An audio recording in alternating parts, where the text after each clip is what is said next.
Wow! आपको पता है ये क्या है?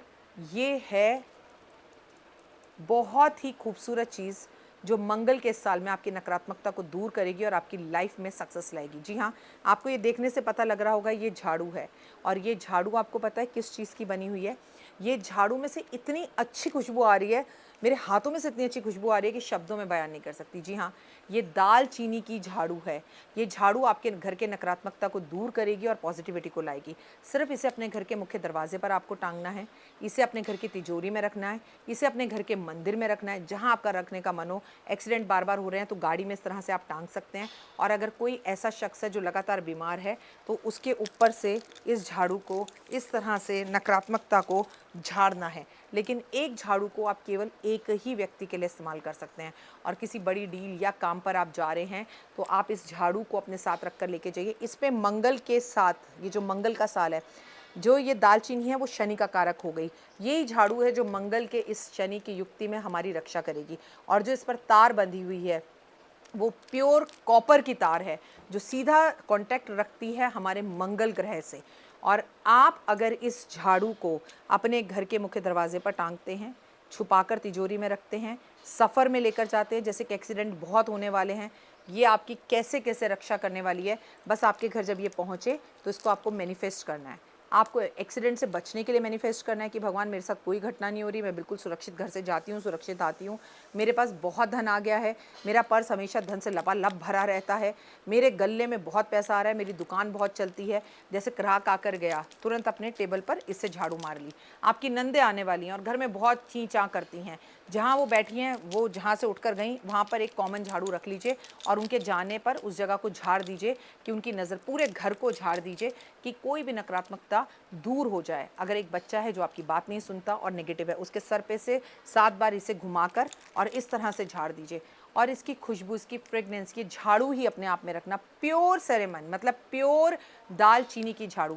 Germany, Canada, Italy, London, America, Africa, Europe, कहीं पर भी आप हैं, आप तक मैं पहुंचाऊंगी। ये सब चीज़ें मैंने अभिमंत्रित करी हैं गुप्त नवरात्रों में। और मंगल और शनि की इस युक्ति में बचने के लिए ये झाड़ू, पैसों के लिए भोजपत्र, और सबसे ज़्यादा शनि का कोई नुकसान हमें ना हो या किसी तरह का हम पर कोई बंधन किसी ने कर रखा है। अपनी विश को आपको यहाँ पर कागज़ में इस तरह से लिख कर रखना है और फिर कैंडल जला लेनी है। आपकी विश जल जाएगी। और ये कम से कम आप 5 शनिवार तो ज़रूर करिए। एक शनिवार करने पर भी आपको रिजल्ट दिखाई देंगे। कमेंट्स में जय माता दी।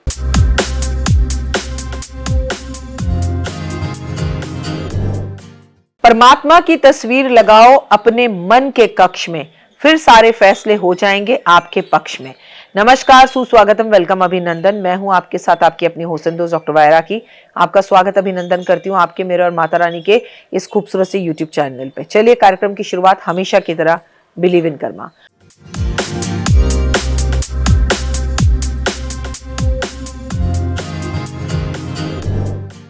ओए होए, सुबह की राम राम। मेरा परिवार खुश रहे, मस्त रहे, बिंदास रहे और जीवन में कभी किसी चीज की कमी ना रहे। फिर से आ गए हम एक और एकादशी पे। 19 अप्रैल शुक्रवार वाले दिन एकादशी है, कामदा एकादशी, आपकी कामनाओं को पूर्ण करने वाली एकादशी। एक ऐसी एकादशी जो आपको धन धान्य देती है। इस दिन सुबह सबसे पहले जल्दी उठे, स्नान आदि करके संकल्प लें, स्वच्छ वस्त्र धारण कर कर कि आज आप भगवान का व्रत रखेंगे या व्रत नहीं रखेंगे, इस दिन आप दान पुण्य जरूर करेंगे। इस दिन एक गुलाबी रंग का धागा आप अपने हाथ में बांधेंगे। माँ लक्ष्मी को पहले धागा उनकी तस्वीर या मूर्ति के सामने रखेंगे, उसके बाद अपने सीधे हाथ में उस धागे को बांधेंगे। और महिलाओं से कहूंगी जब तक वो धागा अपने आप आपके हाथ से ना उतर जाए उसे बांधे रहें, लेकिन जब वो धागा एक बार आपके हाथ से उतर जाए तो उसे दोबारा अपने हाथ पे ना बांधें। मंदिर में दीप जलाएं, मंदिर में देवी देवताओं को स्नान जरूर करवाएं, स्वच्छ वस्त्र भगवान को जरूर पहनाएं। भगवान विष्णु की पूजा का ध्यान जरूर करें इस दिन। भगवान विष्णु और माता लक्ष्मी को दूध और केसर से अभिषेक करवाएं, दही और मिष्टी दही का उन्हें भोग लगाएं, भगवान विष्णु को भोग लगाएं। भगवान विष्णु के भोग में तुलसी अर्पण जरूर करें। इस दिन आपको इस बात का ध्यान रखना चाहिए कि भगवान को सात्विक चीजों का भोग लगाएं। इस दिन आप व्रत रखें ना रखें, लेकिन अपने विचारों से व्रत या उपवास जरूर रखें, सात्विक रहें। घर में लड़ाई का माहौल ना हो, घर में तू मैं ना हो, घर में झगड़ा ना हो। एकादशी की तिथि भगवान विष्णु को समर्पित है। लड़ाई झगड़े के साथ साथ एक बात याद रखिए कि 19 अप्रैल शुक्रवार का दिन है, माँ लक्ष्मी का दिन है। एकादशी जब भी बृहस्पतिवार या शुक्रवार होती है तो उसका महत्व कई गुना बढ़ जाता है। नौकरी में अगर आपके तरक्की आ रही है, विरोधी अड़चन डाल रहे हैं, कामदा एकादशी वाले दिन एक मुट्ठी कच्चे चावल कुमकुम को उससे रंग ले, लाल कर ले और इन्हें लाल सूत के कपड़े में बांध के भगवान विष्णु के मंदिर में चढ़ाकर आ जाएं और विरोधी का नाम लेकर आए कि भगवान ऑफिस में ये व्यक्ति मुझे बेवजह बहुत तंग कर रहा है, इससे मेरा पीछा छुड़ाओ। अगले दिन से वो व्यक्ति आपके साथ बड़ा ही पॉजिटिव हो जाएगा, आपको लगेगा जैसे कोई चमत्कार हो गया। लक्ष्य प्राप्ति के लिए शत्रु परेशान कर रहे हैं तो कामदा एकादशी वाले दिन 11 पीले फूल श्री हरि को अर्पण करें और विष्णु चालीसा का पाठ करें। फिर अगले दिन वो फूल नदी में विसर्जित कर दें। इस उपाय को अपने घर में करें, आपको अपने लक्ष्य की प्राप्ति होगी और अगर आपके रास्ते में कोई रोड़ा बन रहा है वो रोड़ा दूर होगा। कामदा एकादशी वाले दिन आप पीपल के पेड़ पर जल अर्पण करना बिल्कुल ना भूलें और 11 परिक्रमा करें और कच्चे सूत से धागा बांधकर आप पीपल के पेड़ की परिक्रमा करते हुए भगवान से ये कामना करें मेरी इच्छा पूर्ण हो। लेकिन कोशिश करें कि शुक्रवार वाले दिन पीपल के पेड़ को स्पर्श ना करें, क्योंकि पीपल के पेड़ को स्पर्श सिर्फ हमें शनिवार वाले दिन करना चाहिए। कच्चा सूत दूर से बांधा जा सकता है बिना स्पर्श करे। पीपल के पेड़ पर अगर आप कर्जे के बोझ से बेहद ज्यादा परेशान हैं तो इसी दिन से मीठा जल अर्पण करना शुरू करिए और हर रोज करिए गुड़ का या चीनी का, इससे आपका कर्जा उतरेगा। पीपल के 5 पत्ते जो नीचे गिरे हुए होते हैं उन पर हल्दी से स्वास्तिक बनाकर भगवान विष्णु को अर्पण करने से आपके व्यापार और नौकरी में इंक्रीमेंट, प्रमोशन, तरक्की मिलती है। पीले रंग के कपड़ों में 7 हल्दी की गांठ बांधकर भगवान विष्णु को अर्पण करने से और उसके बाद अगले दिन इसे अपनी तिजोरी में रखने से आपके घर में पैसा रुकने लगता है। भगवान विष्णु का स्मरण करते हुए मंदिर में शंख जरूर बजाएं, शंख में जल भरकर भगवान को स्नान करवाएं, फिर भगवान को स्नान कराया हुआ जल दोबारा शंख में भरें और उस शंख से पानी अपने पूरे घर के अंदर छिड़काव करें, नौकरी व्यापार क्षेत्र में छिड़काव करें, आपको बहुत फायदा होगा। तुलसी माता की पूजा इस दिन जरूर करें और तुलसी माता की पूजा करने के साथ साथ माँ को चुन्नी अर्पण करें। माँ को इस दिन आप श्रृंगार का सामान अर्पण करें। थोड़ी देर अपने घर के शालिग्राम को तुलसी जी के पास इस दिन जरूर रखें। तुलसी चालीसा पढ़ना, तुलसी की आरती करना बहुत लाभदायक है। अगर आप अपने जीवन में सफलता चाहते हैं, रिश्तों में एकता चाहते हैं तो आपको एकादशी वाले दिन 5 मुखी रुद्राक्ष धारण करना चाहिए। और अगर आपने धारण कर रखा है, जैसे कि मैंने कर रखा है, इस तरह से ये 5 मुखी का एक रुद्राक्ष का दाना मैंने धारण कर रखा है और वैसे मैंने ये पूरी 5 मुखी रुद्राक्ष की माला मछली के साथ भी अर्पण अपने गले में कर रखी है। इससे आपको बहुत ज्यादा फायदा होता है, लेकिन इसके एक रूल है, नॉनवेज खाने वाले रुद्राक्ष धारण नहीं कर सकते। अगर आपके बच्चों की तबीयत कुछ दिनों से ठीक नहीं चल रही है, अपने बच्चों के बेहतर स्वास्थ्य के लिए आप एकादशी वाले दिन श्री हरि का नाम लें, साबुत हल्दी की गांठ लें और उन्हें पीस लें। अब इस पीसी हुई हल्दी को बच्चे के माथे पे टीका करना शुरू कर दें या उसका उपटन बनाकर बीमार बच्चे को नहलाना शुरू कर दें। इससे भी आपके बच्चे की सेहत में काफी सुधार आएगा।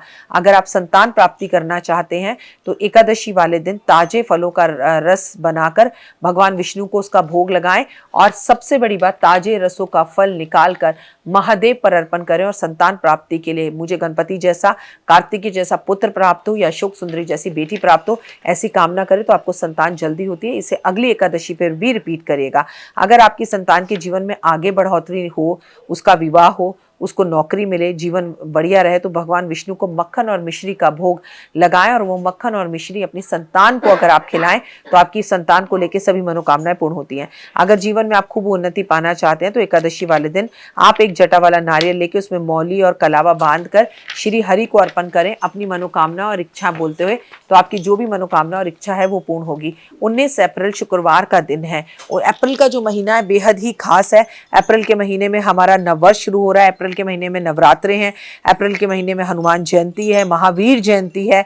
अप्रैल के महीने में इतने सुखद कार्य होते हैं, मौसम बदलता है, तो आप एकादशी वाले दिन मटका, पंखा, खरबूजा, तरबूज, अंगूर और आम, ये जो सीजन के फल हैं, ये एकादशी वाले दिन ऐसे व्यक्ति को देकर आए जिसका सच में एकादशी का व्रत है और वो व्रत खोलने में समर्थ नहीं है, आपको पुण्य की प्राप्ति होगी। इस दिन माथे पे केसर का तिलक लगाएं, अपने भी और ब्राह्मण के भी, इससे भी आपको बहुत फायदा होगा। एकादशी वाले दिन 2 मिनट का उपाय, जिंदगी बदल जाए, मेरा वो उपाय जरूर देखिए ताकि उसका भी धन लाभ आपको हो और आपके जीवन में परिवर्तन आए। फिलहाल मुझे दीजिए इजाजत, अपना और अपनों का रखिए खास ख्याल, आपके जीवन में कभी किसी चीज की कोई कमी ना रहे, असीम कृपा ईश्वर की आप पे सदैव बनी रहे। अपना और अपनों का ध्यान रखिएगा और मेरे इस वीडियो को अपने व्हाट्सएप ग्रुप्स पर जरूर शेयर कीजिएगा। अपने व्हाट्सएप ग्रुप्स पर लोगों को बताइएगा एकादशी का व्रत रखें ना रखें, लेकिन कर्म अच्छे करें। एकादशी पर थोड़ी देर चुप रहकर सूर्य की आराधना उपासना करें, सूर्य देव का नाम लें और कमेंट्स में सिर्फ जय माता दी लिखें। जय माता दी।